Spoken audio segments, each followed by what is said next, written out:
저희들은 행복합니다. 아멘. 예. 왜 행복하다고 그랬죠? 예.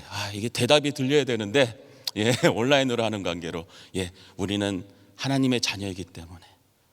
그리고 예수님이 나를 하나님의 자녀 삼아 주시기 위해서 이 땅에 오신 그 이유 하나만으로도 우리는 행복이 넘칩니다. 그래서 옆에 있는 분들에게 얘기하시기 바랍니다. 나는 정말 행복합니다. 예, 저는 행복한 우리 성도님들 앞에서 말씀을 전하기 원합니다. 꼭 행복하시기 바랍니다. 예, 하나님께서 이제 그러니까 성전을 재건하기 위해서 5만 명의 유다인들을 유다 백성들을 예루살렘으로 오게 합니다. 그러면서 성전의 기초를 놓지만 반대 세력들을 위해서 중단되게 하고요. 그래서 하나님께서는 학개 선지자와 스가랴 선지자를 통해서 지도자와 백성들에게 믿음의 말씀을 선포하게 하십니다. 그래서 어제 학개서를 보면은 학개서는 시작하자마자 끝났습니다. 1장부터 2장, 2장밖에 안 되기 때문에 혹시 못 들으신 분들은 아니 못 읽으신 분들은 꼭 읽어보시기 바랍니다. 어저께 성전 다 지어졌습니다. 아멘. 근데 문제는 뭐냐면은요, 하나님의 은혜로 성전이 짓게 되었지만 유다 백성들이 왜 포로 생활을 하게 되었는지, 왜 그 어려운 고난을 받게 되었는지 알아야 될 거 아니에요. 왜 우리가 이렇게 고난을 받으면서 그 힘든 생활을 했을까? 그리고 이제 이렇게 다시 와서 예루살렘을 와서 왜 우리가 어떻게 이렇게 은혜 가운데 성전을 짓 수 있을까? 그래서 하나님께서 영적 부흥 집회를 하십니다. 그래서 그 강사로 스가랴 선지자를 세우시는 것입니다. 하나님께서 왜 그들을, 그러니까 그러니까 유다 백성들을 예루살렘으로 다시 데리고 왔을까요? 가만 생각해 보면 딱 하나예요. 하나님께서 본인의 약속을, 본인의 언약을 기억하고 계셨더라는 것이에요. 아브라함을 통해서, 그리고 애굽 땅에서 출애굽할 때 하나님께서 언약하신 말씀이 있거든요. 약속하신 말씀이 있으니까 유다 백성들을 다시 예루살렘으로 데리고 옵니다. 다 다 잊어버렸을지라도 누구는 기억하고 계시다고요? 하나님께서는 기억하고 계시더라는 것이에요. 여호와는 기억하고 계시더라는 것이에요. 여호와는 기억하고 계시다. 그게 누구냐면 스가랴입니다. 스가랴의 이름 뜻이 여호와는 기억하고 계시더라는 것이에요. 스가랴의 이름처럼 하나님께서는요 다 기억하고 계시더라는 것이에요. 근데 이제 강사를 모셨으니까 이제 스가랴 선지자가 마음껏 하나님의 말씀을 선포해야 될 거 아닙니까? 근데 스가랴 선지자가 선포하는데 정말 죄송합니다. 제 표현으로는 살 떨리는 설교를 하십니다. 지금 첫 번째로 말씀하시는 게 뭐냐면은요, 여호와가 너의 조상들에게 심히 진도하였느니라. 스가랴에서 1장 2절입니다. 바로 이게 뭐가 어때서요? 그냥 대놓고 얘기하겠습니다. 하나님께서 너희 부모들에게 진노하였느니라. 하나님께서 너희 아버지와 어머니의 그 죄악 때문에 진노하였느니라. 차라리 나를 욕하지 우리 부모님을 욕하면서 선지자가 말씀을 하기 시작하더라는 것이에요. 근데 그렇게 할 수밖에 없는 설교인 이유가 뭐냐면은요, 포로 생활을 한 유다 백성들일지라도 다시 하나님을 떠나서 우상 숭배를 할 수 있는, 그러니까 악의 길을 갈 수 있는 그 여지가 너무나 많더라는 것이에요. 그래서 스가랴 선지자는 담대하게 얘기합니다. 너희 부모처럼 행동하지 말라고.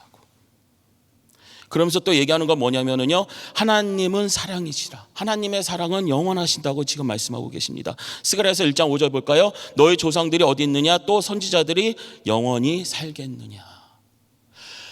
내 말씀을, 그러니까 하나님의 말씀을, 하나님의 약속을, 하나님의 언약을 들었던 그 조상들, 그 부모 세대도 다 죽고, 아브라함도 다 죽고, 출애굽할 때 들었던 그 사람들도 다 죽었지만, 그리고 하나님의 말씀을, 그 하나님의 언약의 말씀을 선포한 그 선지자도 다 죽었지만, 그러니까 하나님하고 약속한 사람들이 다 죽었는데, 그러니까 하나님께서 약속을 이루실 필요가 없잖아요. 근데도 하나님께서는 그 약속을 기억하고 그 약속대로 이스라엘 민족들, 그러니까 유다 백성들을 다시 불러오셨더라는 것이에요. 누가 기억하니까요? 하나님이 기억하시고, 하나님의 말씀은 영원 불면토록 변하지 않으니까. 그렇기 때문에 조상들이 다 죽고 선지자가 죽었더라도 나는 그 약속을 지키신다고 말씀하시는 것이에요. 그러면서 하나님께서 말씀하시는 게 뭐냐면요, 유다 백성들에게 내가 하나님이 너희들에게 돌아가리라. 여태까지는 하나님께서 떠나 계셨는데 하나님께서 예루살렘으로 유다 백성들을 불러오시고는 거기서 끝나는 것이 아니라 내가 너희들에게 돌아가리라 약속하고 계시더라는 것이에요.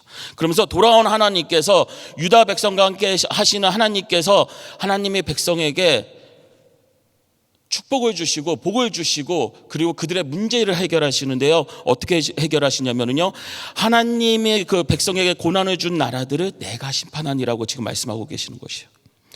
내가 너희들에게 고난을 준 그 나라를 심판하고 그리고 너 유다 백성에게 더 많은 것을 채워주신다고 약속하고 계시더라는 것이에요.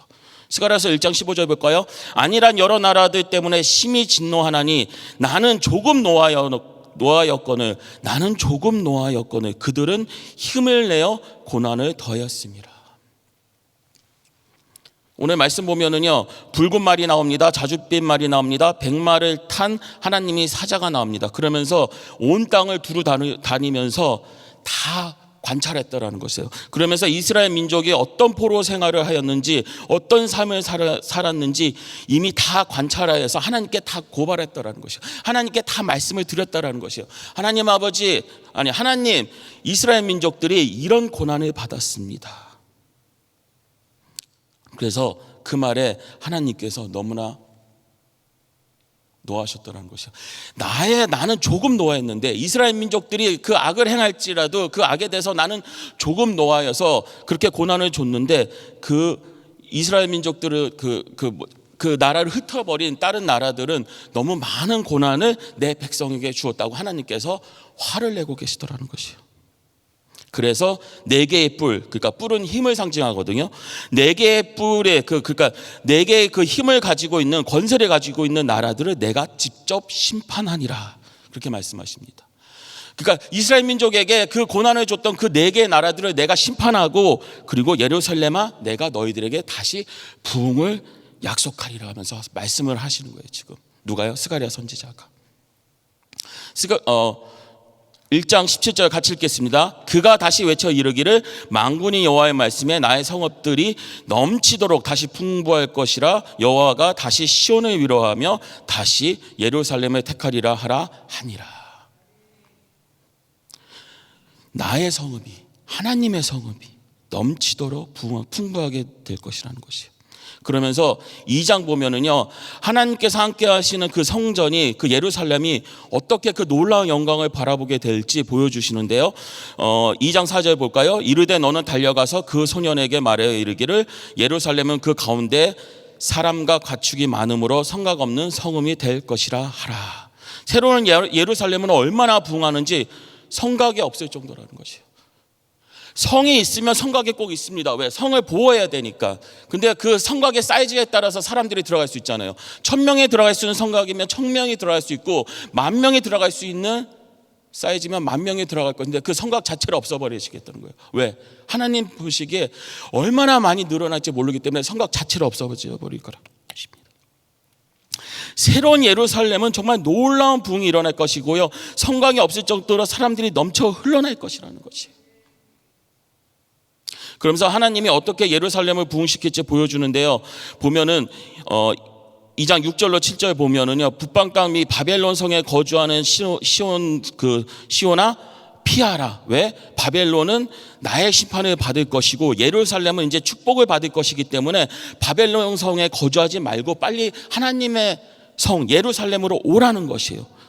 그러면서 그동안 하나님의 백성을 포로로 노력하는 나라들을 지켜보고만 계셨는데, 그러니까 하나님께서 어떻게 하는지 다 지켜보고만 계셨는데 2장 8절 보면은요, 하나님 눈에 안 좋게, 그러니까 하나님의 눈동자를 범하는 것이라 하면서 하나님께서 심판하고 계셨다는 것이에요. 여태까지 그냥 보고 계셨는데 지금 보니까 하나님 눈에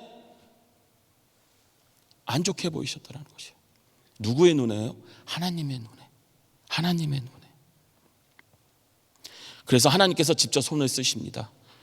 스가랴서 2장 9절에 보면은 내가 손을 그들 위에 움직인즉 그들이 자기를 섬기던 자들에게 노략거리가 되리라 하셨나니 너희가 만군의 여호와께서 나를 보내신 줄 알리라. 하나님께서 직접 손을 쓰셔서 하나님의 백성을 대신해서 대적을 심판하시겠더라는 것이. 나를 힘들게 하는 것들이 있습니다. 나를 아프게 하는 것들이 있습니다. 근데 그리고 제가 갖고 있는 문제들이 있습니다. 하나님께서 그것들을 직접 심판하시겠다라는 것이요. 혹시 아픈 분 계십니까? 오늘 지금 이 말씀을 들으면서 아픈 분 계십니까? 하나님께서 직접 대적하시겠다라는 것이요. 오늘 담임 목사에 나오셔서 기도할 때 꼭 기도하시기 바랍니다. 하나님 아버지, 내가 지금 여기가 아픈데 아니면 머리가 아픈데 하나님 아버지, 그 나를 아프게 하는 것들을 대적하여 주시옵소서. 왜? 하나님께서 그렇게 말씀하시니까요. 하나님께서 직접 손을 대주신다고 했으니까요. 나에게 능력을 주셔서 내가 그들과 싸우는 것이 아니라 하나님께서 직접 손을 들어주시겠다고 지금 말씀하고 계시는 것이에요.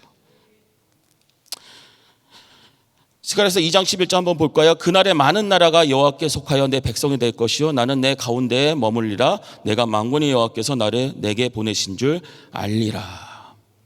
흘러 넘치도록 많은 사람들이 하나님을 바라보며 예루살렘으로 올 것이라 말씀하고 계신 것이에요.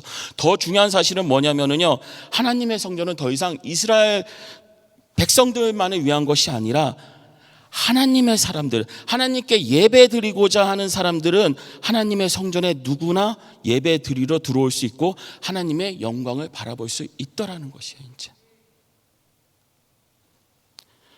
많은 나라가, 그날에 많은 나라가 여호와께 속하여 내 백성이 될 것이요. 저희가 이스라엘 민족입니까? 아니거든요. 근데 우리 하나님의 전에 나와서 이렇게 예배드리고 있잖아요. 왜요? 바로 이 말씀 때문에 그런 것이요. 많은 나라 사람들이 와서 하나님의 백성이 될 것이요. 근데 이러한 일들이 일어나는 데 있어서 중요한 이러한 일들이 일어날 수 있는 이유가 바로 예수님 때문이더라는 것이요. 자, 한번 3장을 볼까요? 사탄이 여호수아를 고소하고 천사가 변하는 모습을 환상 가운데 보여주시는데요. 여호수아는 당시 대제사장직을 담당하는 사람으로 모든 이스라엘 백성을 대표하는 사람입니다. 이상하잖아요. 지금 2장까지는 하나님께서 막 부흥을 약속해 주시고 계신데 갑자기 2장 끝나면서 3장으로 넘어가는데 환상을 보여주시면서 사탄과 천사가 있고 그 앞에 여호수아라는 대제사장이 나타납니다. 지금 하나님께서 보여주시는 것이에요. 어떻게 이런 일들이 일어나게 할 것인지. 근데 문제는 뭐냐면 그 대제사장, 그러니까 여호수아를 보니까 더러운 옷을 입고 있더라는 것입니다. 죄악된 옷, 수치스러운 옷을 입고 있더라는 것이요. 누구의 죄죠? 바로 우리의 죄입니다. 우리의 죄가 묻어 있는 그 옷을 여호수아 대제사장이 입고 있는데요. 하나님께서 그 여호수아를 보면서 뭐라고 말씀하시냐면은 그를 불에서 꺼낸 그슬린 나무라라고 하십니다. 불에서 꺼낸 그슬린 나무. 사탄의 종말은요, 예비된 영원한 불에 들어가서 이제 다 죽어 없어지는 것이에요. 영원히 없어지는 것이에요. 근데 하나님의 언약을 가지고 있는 백성들은 불에서 꺼낸 그슬린 나무, 그러니까 불에 다 같이 없어지는 것이 아니라 사탄과 같이 죽어 없어지는 것이 아니라 우리 죄 때문에 불에 살짝 탔을지라도 하나님께서 그 불 가운데서 우리를 잡아서 건져내시더라는 것이에요. 그래서 불에 그슬린 나무까지라고 말씀하고 계십니다. 우리 죄 때문에 비록 그슬렸지만 우리는 영원토록 죽지 않는다는 것이에요. 아멘. 근데 여기서 보면은요, 불은 시대적으로 봤을 때는 짧게는 바벨론 포로 시절의 고난을 의미하는 것이고요. 전체적으로 봤을 때, 그러니까 우리 인간사를 놓고 봤을 때 마지막 종말의 때에 그 불의 심판을 얘기하는 것이거든요. 지금 유다 백성들은 그 불에 대해서 무슨 생각을 하고 있냐면, 우리가 여태까지 바벨론 포로로 있으면서 받았던 그 고난이 바로 불이구나 생각하는 것이고요. 또 우리는 저는 포로 생활 안 했잖아요. 우리는 또 뭐를 생각하는 것이죠? 여태까지 내가 지으면서 지었던 그 많은 죄들, 그 가운데서 우리가 하나님께 받았던 그런 조그만 심판이라고 하겠습니다. 영원한 심판이 아니라 조그만 심판이라고 했습니다. 그 조그만 심판의 흔적들이구나. 사탄은 같이 죽자고 합니다. 나만 죽을 수 없다. 다 같이 죽으리라. 그러면서 지금 여호수아를 참수하는 거예요. 하나님, 나는 죽은 나의 죄 때문에 죽는데 여호수아도 보십시오. 더러운 옷을 입고 있지 않습니까? 죄악된 옷을 입고 있지 않습니까? 왜 저 사람은 안 죽입니까? 저 사람도 죽여 주시옵소서라고 지금 참수하고 있다라는 것이. 근데 하나님께서는요, 사탄과 같이 여호수아를 죽이는 것이 아니라 언약을 생각하십니다. 그러면서 3장 4절 볼까요? 여호와께서 자기 앞에 선자들에게 명령하사 그 더러운 옷을 벗기라 하시고 또 여호수아에게 이르시되 내가 내 죄악을 제거하여 버렸으니 내게 아름다운 옷을 입히리라 하시기로 내가 말하되 정결한 관을 그의 머리에 씌우소서 하며 곧 정결한 관을 그 머리에 씌우며 옷을 입히고 하나님의 천사는 곁에 섰더라. 비록 우리는 더럽혀진 옷을 입고 있었지만 하나님께서 가장 아름다운 옷을 입혀주시고 그리고 정결한 관을 써주셨다는 것이요.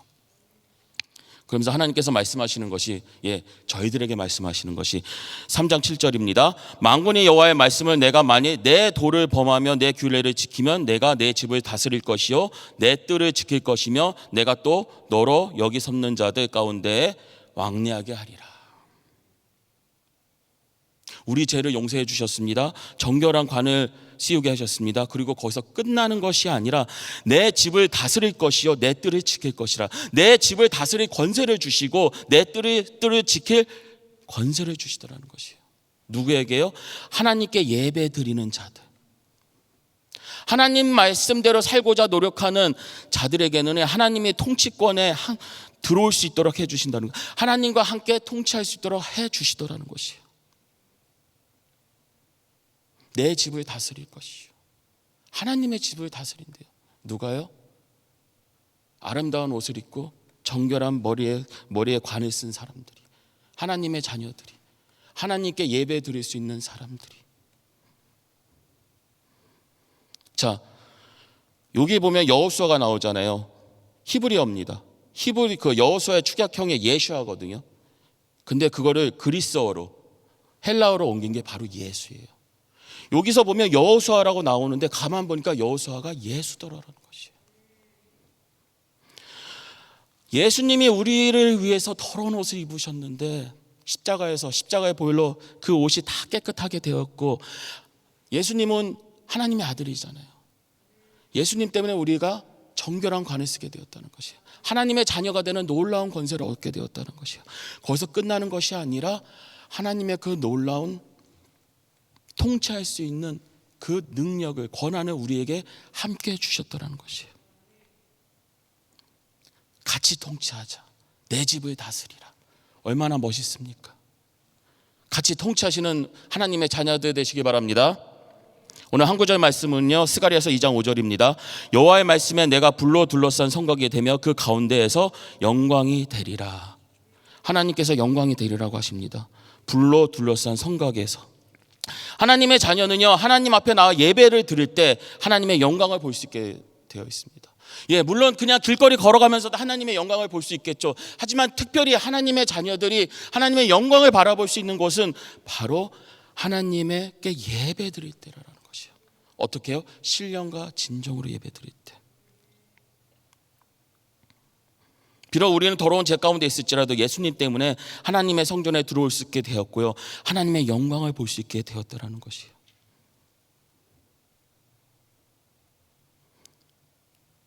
예배 드리는 말씀에 아멘 하시기 바랍니다. 예배 드릴 때, 신령과 진정으로 예배 드릴 때 하나님께서 말씀해 주시잖아요. 담임 목사님을 통해서 말씀해 주시죠. 그 말씀에 순종하시기 바랍니다. 왜요? 하나님의 말씀에 순종할 때 하나님의 놀라운 영광을 바라볼 수 있을 거라고 말씀하고 계시더라는 것이에요. 아까 제가 읽어드렸잖아요. 3장 7절, 만군의 여호와의 말씀에 내가 만일 내 도를 행하며 내 규례를 지키며. 그러니까 하나님의 뜻대로 행하는 자, 하나님의 말씀대로 행하는 자, 하나님의 말씀에 순종하면서 아멘하는 자들에게 같이 다스릴 수 있는 그 놀라운 권세까지 다 주셨더라는 것이에요. 근데 재미난 거는 뭐냐면은요, 바로 그 놀라운 권세를 가지고 있는 사람들을 통해서 하나님께서 일을 하십니다.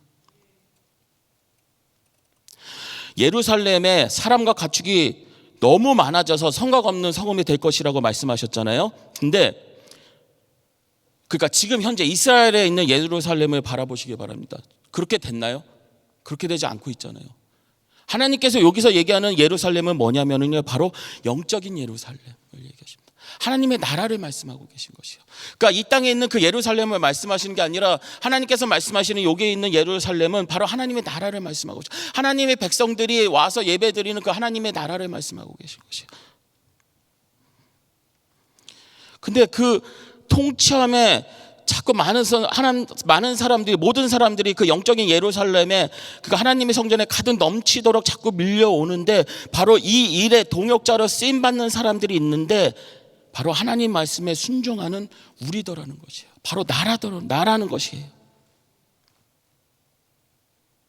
지금 이 말씀을 듣고 있는 유다 백성들은 우리 얘기구나, 우리가 복을 받고 있구나, 지금 하나님의 정말 놀라운 영광을 바라보면서 하나님께 놀랍게 쓰임 받겠구나라고 자기 자신들만, 그러니까 이스라엘 민족 백성들만 얘기하고 있는 줄 알았는데, 실제로 보니까 그런 것이 아니라 하나님께 예배드리는 자들, 모든 나라 사람들이 바로 하나님, 그러니까 예수님의 동역자로서 불러주셨다는 것이에요. 이제는 왜 우리가 동역자입니까? 예수님 때문에, 하나님의 영광을 바라볼 수 있기 때문에 우리가 동역자이고요. 두 번째로는요, 왜 우리를 예수님의 동역자로 부를 수 있냐면, 바로 하나님의 성광, 하나님의 나라를 넓히는 일에 예수님과 같이 쓰임 받기 때문에 우리가 동역자라는 것이에요. 하나님의 말씀이 선포되었습니다. 그리고 전도해야지, 선교해야지, 막 이런 얘기 들으면서 아멘 아멘 하셨잖아요. 근데 가만히 있어 보십시오. 하나님의 능력이 왜 필요합니까? 우리가 하나님의 뜻대로 하나님의 말씀에 순종하고 아멘하면서 한 발짝 뛸 때, 그때부터 하나님께서 능력 주시고 힘을 주시고 그리고 우리를 인도해 주시는 것이에요. 가만히 있는데 하나님의 능력이 왜 필요해요? 그냥 가만히 있으면 되지. 하나님께서 통치력을 주셨습니까? 하나님께서 능력을 주셨습니까? 하나님께서 넘치도록 은혜를 허락해 주시고 놀라운 하나님의 영광을 허락해 주시면서 능력을 주셨습니까? 왜요? 하나님의 일을 하라고, 하나님의 성곽을 넓히라고. 예루살렘은 지금 성곽이 없어요. 불의 성곽만 있습니다. 그게 작을 수도 있고 클 수도 있어요. 누구 때문에? 누구 때문에요? 나 때문에. 내가 선교하고 내가 전도해, 내가 하나님의 말씀을 선포해서 더 많은 사람들이 하나님의 자녀로 오면은요, 그 불의 성곽이 더 넓혀진다는 것이에요. 하나님의 나라가 넓혀진다는 것이에요.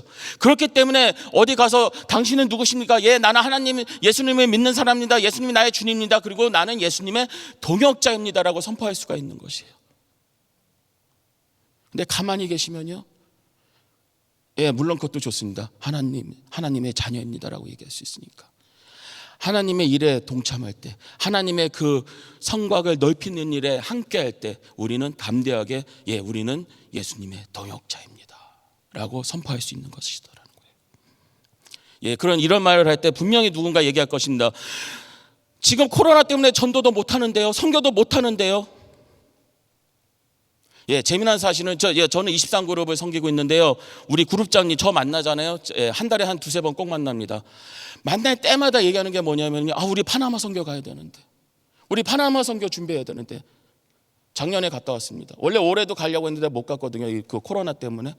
근데 저 만날 때마다 맨날 얘기하는 거예요. 그러면 집사님 보고 제가 얘기합니다. 아이고 집사님 지금 코로나 때문에 아직은 그러면은 우리 집사님 얘기하는 게 뭐냐? 그럼 내년 3월이나 4월이면은 백신 맞으니까 우리 내년에 갈 수 있지 않을까요? 저한테 그렇게 얘기하세요. 그럼 제가 한마디 합니다. 우리는 맞는데 파나마에 있는 사람들은 백신 금방 못 맞을 것 같은데 어떡할까요? 이게 좀 뭔가 반대가 됐더라고요. 제가 그 집사님 보고 아이고 우리 파나마 선교 해야 되는데 막 이렇게 되는데, 우리가 그 집사님께서 저한테 그렇게 얘기하시는 거예요. 우리 파나마 선교 가야 되는데. 뭔가 목사하고 집사하고 좀 바뀐 것 같아요. 죄송하지만. 왜 그럴까요? 그 마음에 하나님의 마음이 있고 그 마음에 하나님께 순종하는 마음이 있으니까. 할 수 있는 거 아무것도 없습니다. 근데도 저만 만나면 파나마 선교 가자고 해요. 저는 23그룹이니까 죄송합니다. 23그룹 성도님인데 우리 파나마 선교 갑니다. 내년이 될지 내후년이 될지 모르겠지만 갑니다. 왜? 하나님의 뜻이니까. 아멘. 다른 분들도 아멘 해주세요. 본인들 그룹에서 가면 되잖아요. 지금 아무것도 못하는데요, 전도도 못하는데요, 사람 만날 수가 없는데요. 제가 한번 전도해 볼까요? 하나님의 복음 전해 볼까요? 지금 이 동영상을 보고 계신 우리 동포 여러분, 아니면 다른 나라에 계신 분들, 저는 플루톤에 있는 케니박 목사라고 합니다. 혹시 미국에 이민 올 일이 있으면은요, 꼭 한번 은혜교회 오시기 바랍니다. 우리 담임 목사님 저보다 설교 더 잘하시고 훌륭하십니다. 그러니까 한번 오시면은요, 제가 잘 안내해드리고 잘 설명해드릴 테니까 한번 꼭 은혜교회 와 보십시오. 정말 좋습니다. 그리고 하나님 꼭 믿으세요. 예, 지금 한 거예요, 사실. 지금 여러분들 TV 한 가운데서 그냥 보고 계시지만 지금 이 동영상은요, 전 세계적으로 나가고 있거든요. 혹시 압니까? 누가 지금 괜히 일어나서 동영상 눌러보다가, 전화기 눌러보다가 제가 얘기한 이거 들었을지? 그럼 누군가가 이렇게 얘기할 것입니다. 아니 목사님, 저도 여기 세워주면 그렇게 할 수 있어요. 지금 뭐라고 했죠? 저도 여기 세워주면 할 수 있어요. 여태까지 뭐라고 제가 얘기했죠? 우리 지금 코로나 팬데믹 때 아무것도 할 수 없습니다라고 얘기했잖아요. 근데 여기 세워주시면 할 수 있어요. 할 수 있어요가 시작이라는 것이에요. 하나님, 내가 할 수 없어요가 맞는데 하나님께서 하라고 하시니까 저 할 수 있는 거 지금 할게요. 하나님, 내가 지금 당장에 사람 만나지 못할지라도 하나님, 내가 저 사람을 위해서 지금 당장 기도할게요. 하나님, 내가 당장에 지금 선교지 정말 파나마 선교 못 가고 러시아 선교 못 가고 또 어디 있습니까? 뭐 남미 선교 못 가고 저 했던 인도 선교 못 가는데 하나님, 내가 지금 당장 여기서 기도할게요. 그러면 지금 하고 있는 거예요. 우리는요, 자꾸 세상적으로 지금 생각합니다. 뭐를 생각하냐고요? 내가 할 수 있는지 없는지 결과물만을 생각하고 있더라는 것이에요. 근데 하나님께서는 결과물을 생각하는 것이 아니라 내가 하나님의 자녀들이 하려고 하는 그 마음을 보시더라는 것이에요. 그래서 우리가 그 작정하고, 그래 하나님 아버지, 나 정말 지금 한번 발을 뛸렵니다, 한번 내가 기도하고 시작하렵니다 하는 그 모습 보고 지금 하나님께서는 시작해 주신다는 것이에요. 할 수 없습니까? 누가 할 수 없대요? 하나님이 할 수 있다고 했는데 16년이라는 기간을 통해서 성전을 이스라엘 민족이 못 짓고 있었어요. 근데 단 두 사람, 학개하고 스가랴 선지자를 통해서 하나님 말씀이 선포되니까 딱 4년 만에 성전 다 지어버렸습니다. 아유, 참. 할 수 없다는 얘기 하지 마세요. 오늘 이제 말씀 끝나고 기도하시잖아요. 그리고 기도 끝나고 한번 본인들 전화기 다 갖고 계시죠? 전화기 없는 분 없죠? 전화기 다 있죠? 지금부터 한번 끝나고 나서 저 전화기에 있는 리스트에 있는 사람들한테 한번 전화해 보시기 바랍니다. 아, 나 오늘 정말 은혜 받았는데 집사님 어때요? 하면서 한번 전화해 보세요. 이게 시작인 거예요, 사실은. 외로워하는 사람들 지금 많거든요. 새벽기도 참석 못하는 사람들 많거든요. 예배 못하실 수 있는 분들도 많거든요. 예배 드리는 우리 성도님들께서, 은혜 받은 성도님들께서 먼저 전화하면서 안부 인사 한번 해보세요. 전화하시면서 메리 크리스마스, 집사님 어떻게 잘 지내고 계세요? 나는 너무나 행복합니다. 왜? 예수님 때문에. 나는 너무나 행복합니다. 오늘 새벽기도 하는데요, 하나님께서 응답 주시는 것 같아요. 하나님께서 나를 만져주신 것 같아요. 나 너무나 그래서 기뻐요. 이게 시작인 거예요. 할 수 없습니까? 할 수 있어요. 방법을 찾으면 하나님께서 보여주십니다. 왜 꼭 만나야 돼요? 전화하면 되잖아요. 카톡하면 되잖아요. 유튜브도 하면 되잖아요. 멀리서 떨어져서 얘기하면 되잖아요. 2021년 기다리지 마세요. 물론 2021년도 이렇게 하면 정말 놀라운 부흥이 있겠구나, 막 내가 2021년 되면 놀라운 정말 복음을 전하고 다녀야지, 막 이 계획은 짜세요. 하지만 시작은 오늘부터 하시란 말이에요. 학개서와 스가랴가 선포했을 때 그들이 감동을 받아서 바로 성전을 짓기 시작합니다. 그러면서 4년 만에 끝난다고 그랬잖아요. 그들이 감동을 받아서 그래 내년부터 시작해야지. 그럼 또 못하는 것이에요. 감동 받았을 때, 하나님의 말씀을 받고 아멘 했을 때 시작하잖아요. 그러면 바로 시작할 수 있는 것이에요. 우린 누구라고요? 예배드리는 자. 예배드리는 자는 누구라고요? 바로 예수님의 동역자랍니다.